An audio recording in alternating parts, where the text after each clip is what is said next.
views and opinions expressed in this program are those of the participants and do not necessarily reflect the views of BronxNet or the program underwriters. Come up with this edition of Perspectives, we go front and center. We talk about juvenile justice reform, post-incarceration, and hear from one man who's on a mission to assist young adults released from prison by providing them the stepping stones to be reintegrated right into society.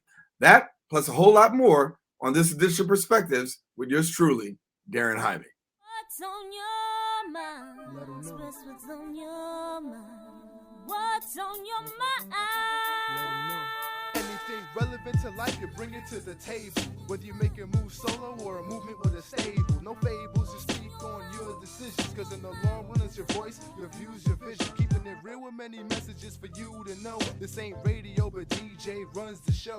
Entertainment, he rocks it. Politics, he locks it. The host with the most would handle any topic. Don't forget to share your perspective with shines of light. Cause it might make a difference in someone else's life.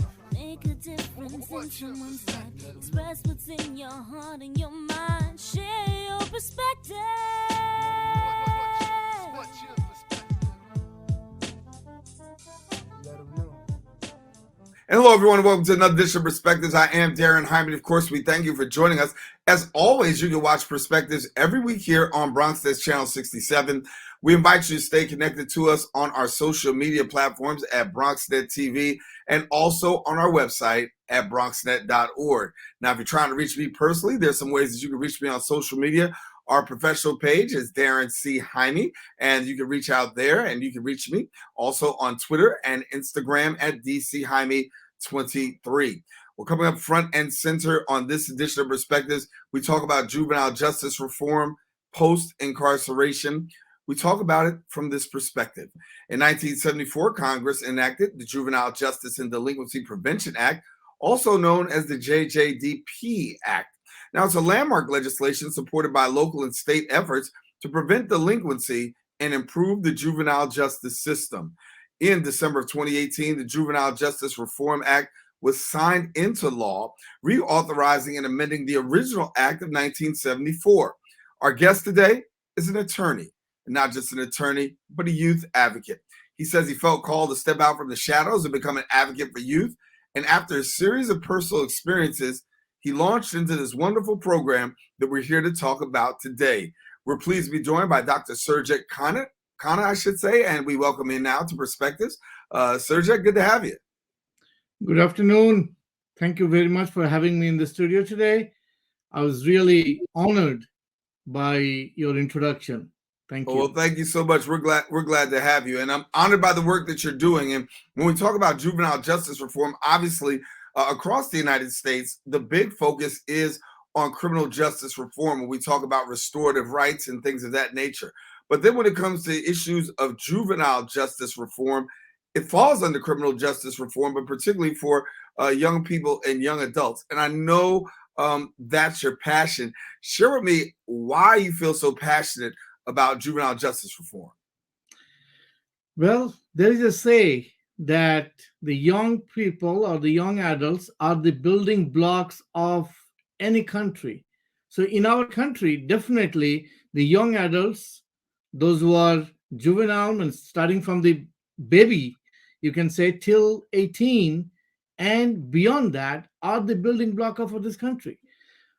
We all talk about criminal justice, just like how you said. Everybody's talking about saving here. The kids don't do this, don't do that.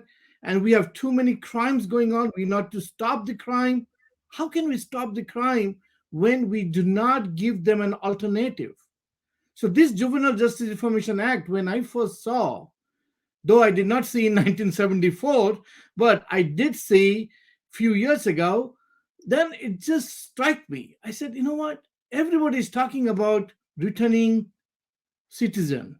Everybody's talking about Reformation Act for criminal justice, but nobody's focusing on juvenile justice. What does that mean? That means that we are not taking care of the young adults, which we call as a youth. So the age group between 18 and 30, which is very critical for every human being to be reformed particularly. And we keep on telling them that, hey, don't do this. You need to do this. You need to do this. They are tired of hearing these words about don't do this or do this the way an adult is telling. Nobody is looking at the voice of them. So that's why I thought, you know what?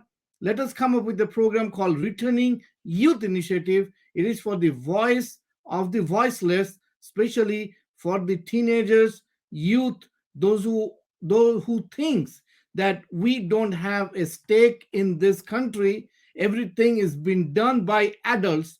Our voice means nothing. So why should I even talk about it? That's why, Darren, that's why I thought that, we focus on returning youth or focus on youth Right. men. And for you have an initiative that you actually have started. It's the Returning Youth Initiative that's geared particularly in that area. Share with us a little bit about what the Returning Youth Initiative actually would do. Well, mainly it is for, like the word you say, returning youth means post incarcerated young adults coming out of jail. When they come out of jail, it is more today, and you know this, today it is more like a revolving door. They come out, nobody, the society does not accept them. Their friends don't accept them. Their parents don't accept them. Their family doesn't accept them. They don't get a driver's license. They cannot open up a bank account. They cannot get a job. They cannot go to school. They can't do anything. So what happens? They go back again. They say, "Oh, no, heck with this. At least in the jail, I have a roof. I have food to eat." So they go back again. We need to stop that. And that's what this Returning Youth Initiative is. We need to stop this. I'm not blaming anybody. I'm not blaming the system. I'm not blaming the society. I'm not blaming the youth, those who are incarcerated. I'm not blaming them. Instead of playing the blaming game, what I would like to do, what I am doing is that we are doing a reformation. It's just like, Darren, if I have a ball and I throw that ball at you and you are not ready to see the ball, accept the ball, what are you going to do? You are going to drop it. Similarly, when this returning youth come out of jail, they've been thrown in the society does not know how to accept them. So they throw it back. And that's exactly what we do. Our initiative, I don't call as a program, because another one thing I am very careful about this post-incarcerated individuals, that they do not like to be gone through another program or counseling or things like that. They don't therapy. These are the words they don't like to hear. So Right. we don't say program. We say, hey, this is an initiative. We want you to come. We want to hold them and give them the life skills training, give them a trade skill, give them something so that they can feel confident on themselves. Building their confidence is this initiative's primary focus, is putting them back in their feet by giving them the confidence. Yeah. And I want to use the word that you use. You talk about dropping the ball, right? I think that many times that we do drop the ball, particularly when it comes to our young people, and that leads to recidivism. That's another word for returning right back to jail. And when we see this recidivism occur, obviously a lot of people are asking the question or making a statement, if you will, quote, quote, that, oh, all they want to do is commit crime and go back to jail. But I think that you're talking, and one of the things that I always say is sometimes there's just a lack of those resources for a person to be able to come back out. If you put a person back in their own environment, they're going to do what they did before. If there's no resources, there's nothing available for them. But it's really evident that where there are resources available, it can also help to deter young people from being able to go back into the prison system. For you yourself, talk to us about some of the things that you have within the initiative that address these ball dropping occurrences. Wow, very good point about ball dropping, because that's something which I always spoke about, that we don't force the society to accept them. What we do is we bring these young adults and give them something to do, not just throw them in any job. I'm not saying that, going to McDonald's, flipping burgers, or Wendy's or Walmart, they are not bad jobs. I'm not talking about that. I am talking about every individual has some type of skills, and we encourage that skills, we develop that skills and give them an opportunity in our career and entrepreneurship development program we have inside the initiative. We call it in short from CED, where we develop the career and bring and develop a business for them. Recently, as you were asking me that what we did in this initiative, recently we started a Marvel Vision Center for a post-incarcerated individual. She's young, she came out of jail, and she was trained as a licensed optician. Unfortunately, when she came out, she got a job with an optometrist, but she was, and I'm quote and unquote, she was getting paid $13.40 for last 4 and 5 years. Can you imagine how a person can survive with $13.40 with 5 kids, and also she takes care of her mom? So when I came to Montana, when I saw this, she's young, and I started developing. Oh, you are a licensed optician, and you are a para optometrist, and you are making this much money. What to do? Nothing. So what I did is I connected with an optical center in Philadelphia and made a deal with them. I said, hey, you want to expand? You want to go with me to all the 50 states? They got excited. I said, well, first one is we'll take you to Montana. They never heard of where Montana is. It's a nice place in Hamilton, Montana. So it took us 2 months to set up the whole business in Hamilton. We found a building. In fact, I bought that building, and we started developing the entire Vision Center in there with and I think it was 2 weeks ago we had the grand opening, and we had the mayor of the city, we had the county commissioner came, even the governor sent the representative from the state level. Now she is happy that she feels that I own something. Right. So we give them the ownership. So that's just the starting of something to give back to the. So what happened is, this happens that the society accepted it. And one of the thing, Daren, I did on that, I said, I'm not going to invest a penny in that initiative in the Vision Center. I created a microfinancing package and gave it to her. I said, go and solicit investments locally. Guess what? We needed $50,000. We made it happen within 2 days because I wanted the community to invest in this business. Right. Then only they would accept these post-incarcerated individuals to be an owner. That's it. That's why you said ball dropping.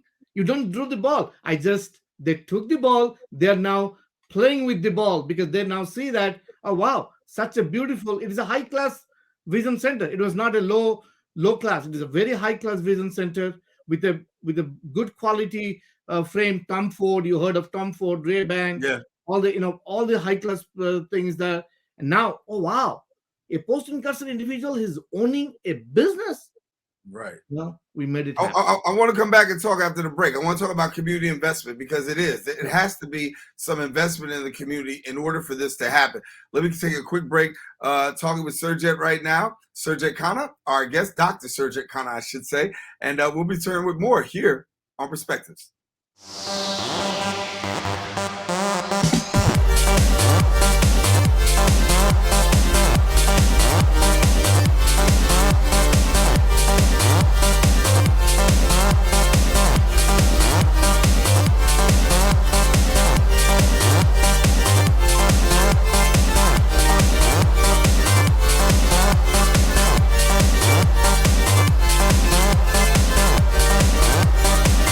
We're back here on Perspectives. Our guest, Dr. Surajit Khanna, talking about how to get returning youth, the Returning Youth Initiative, I should say, how to get youth who have been formerly incarcerated back on the right path. And Dr. Surajit, glad to have you back with us. In the last segment, we talked a little bit about what you did and really started in Montana, from Montana to Philadelphia and bringing people across the United States and really giving them the opportunity. I mean, it's great. I mean, we're in Montana right now, right? So, I mean, I'm glad about the fact that we can talk about such a positive outcome. But I understand that part of that positive outcome is really dependent on community investment. You talked about that in the last segment, how to get the community to really invest. And sometimes, let's be honest, it's a hard sell. But what do you think was the sticking point for you in getting community investment? Because this is a crucial turning point if we're really going to change the trajectory in the lives of a lot of our young people.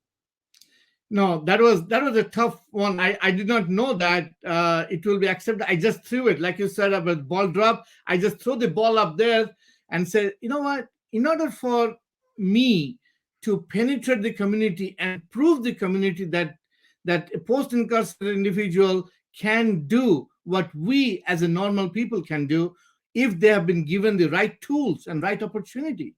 So I created this package. It has a three-stage investment: $1,000, $5,000, and $10,000 investment. And then I put up the return on investment for 2 years and 3 years. So it was like total 5 years investment. And I handed over to her. I did not have to do much because the initiative had already a good reputation in the community, and they saw what we can do and we cannot do. And within few days, the entire money was raised, and I see the list of investors. They all are community people.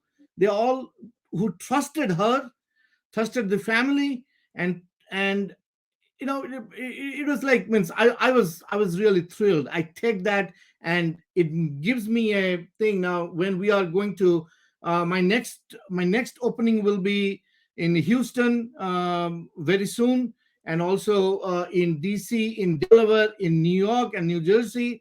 Everywhere I am saying that this is the package everybody needs to have. I don't want to invest, because then one thing happens is when you go to a foreign state and you say that we have investors from New York or Pennsylvania, it's like, they don't like it.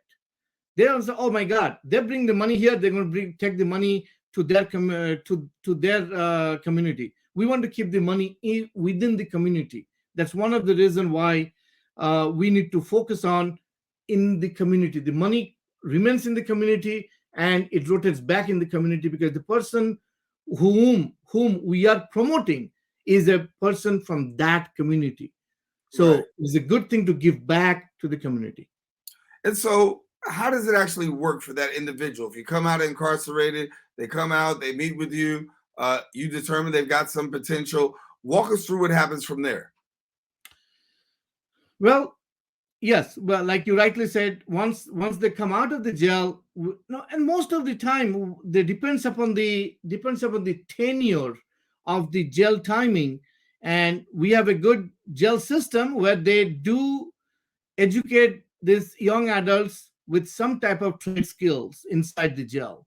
So, and sometimes, like, we have couple of folks, those who are have trained in mechanic, like auto mechanic, and some have been trained in cleaning, and some in lawnmower, so all the different landscaping, different kind of things. So when they come out, we see what type of trade skills they have.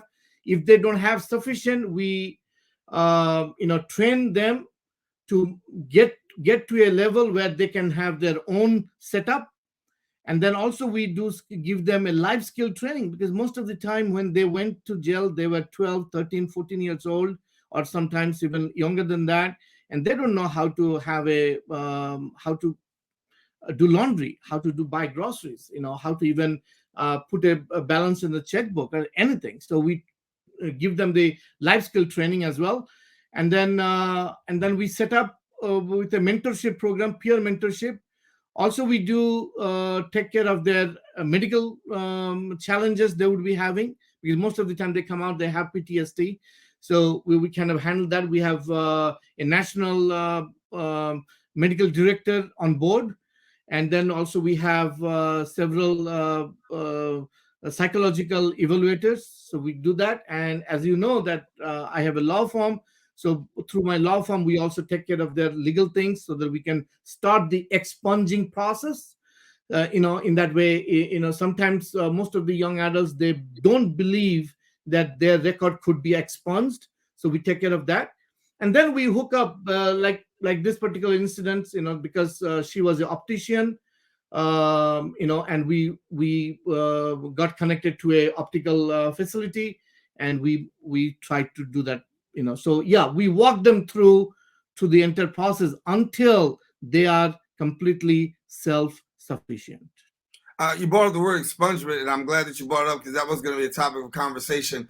And having that expungement taken off of a person's record, talk to us about what that actually means in the life of a juvenile. Because, there are some young people who make dumb mistakes. We all have made mistakes in our youth, youthful indiscretions, we call them. Right. Some very small, some very major, and some lead to, as we say, criminal prosecution. But on the part of that young person, when we talk about the expungement, how powerful is that in the life and the career of an individual who comes out of that criminal justice system? It's very powerful because everybody deserves a second chance.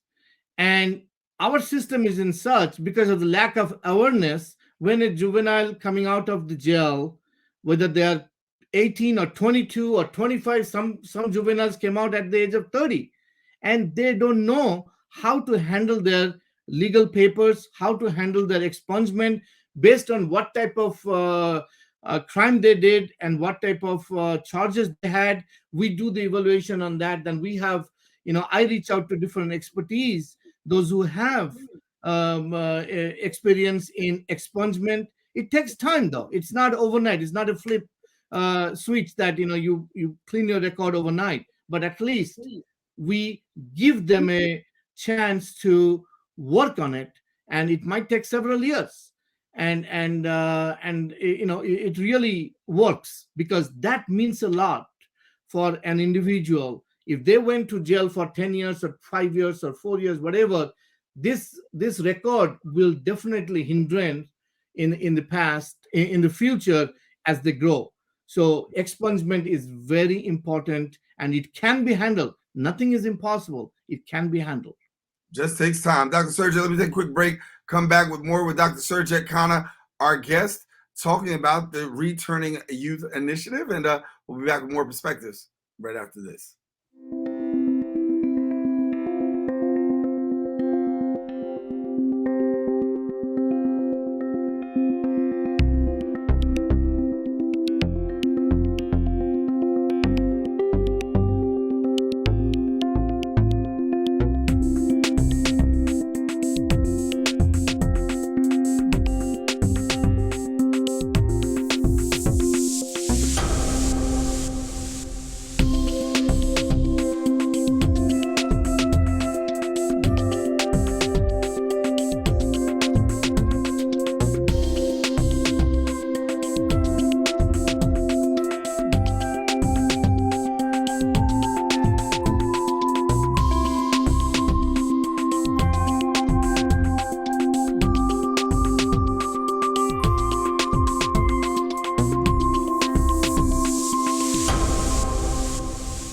Back here on Perspectives, Daren Jaime here with you, our guest, Dr. Surajit Khanna, talking about the Restoring, or I should say Returning Youth Initiative.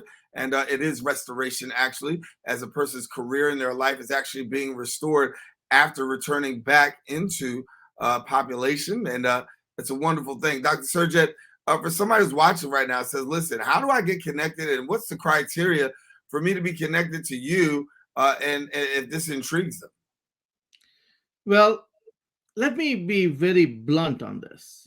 In order for anybody to get connected to us, they definitely can go to our website, and there's a contact that do that. But on top of that, I would like to tell that we are planning, we have implemented our initiative to every state and every county in this country. This is 3,142 counties, and we are going to each and every county so that we give an opportunity to each and every individuals. And the reason I said 3,142 counties, because every county has a gel, and every gel produces at least one young adult every year. And if we can save the life of one young adult every year, then our mission is successful. Then we are doing what we are supposed to do, because God has given us an opportunity to save these young people. Everybody, like Daren, you said that we do dumb mistakes when we were young. We all do. Well, we do make mistakes now. Right. So if Right. we do mistakes now, and if we cannot give them a chance, and I'm going to bring this up, I know we are running out of time, that we have a show called Sunrise with Dr. Surajit Khanna in the morning on Mondays, Wednesdays, and Fridays. We have a in a podcast is a news bite for these young people. And one of the show I just came out that today's 7th of in September in 1974, the the new president did Gerald Ford did pardon the President Nixon. Could you imagine a president pardoning a predecessor, Nixon, because of the crime he created? So if a president can pardon another president, why can't we as a normal people can pardon, give a chance to another young adults to come back to the society so that they can have a better life? Well, all we need to do is we got to open up our heart and give them that chance. So definitely they can come and visit our website, returningyouth.com. They can go to our different social media. And now I can proudly say they can come to Bronx TV and they can definitely find an answer. If they want to restore their lives, they can come through you as well. Right, Daren? Absolutely, they can. And we're going to come to you too as well. Dr. Surajit Khanna, we're out of time. I want to thank you so much for the great work that you're doing and really impacting the lives of young people, and not just talking about it, but really bringing solutions. It's been my honor to have you on the show today. Thank you very much. Like my last sentence would be, we don't talk, we walk to walk instead of talk to talk. Thank you very much. I receive it. Dr. Surajit Khanna, our guest here on Perspectives. Listen, I'm Daren Jaime. And listen, as you see today, it can happen. And when we see the lives of our young people and we see that so many of them go through some hard times and they come out, not all of our kids are criminals, but when they do commit a crime and they've done the time, they deserve a chance to be rehabilitated. What we heard today was Dr. Surajit Khanna providing a solution towards rehabilitation and restoration. We all can play a part. We all can make a difference, just like Dr. Surajit Khanna. Well, that about wraps it up here on this edition of Perspectives. I am Daren Jaime. We thank you for watching. Make sure you check us out next week for another exciting guest. We'll bring you some more news, some more information, and people who are making a difference. Until next time we meet, stay safe, share your perspective with somebody else. You just don't know. It might make a difference in someone else's life. Take care. Entertainment, he rocks it. Politics, he locks it. The host with the most would handle any topic. Don't forget to share your perspective with shines of light, because it might make a difference in someone else's life. Make a difference in someone's life. Express what's in your heart and your mind. Share your perspective.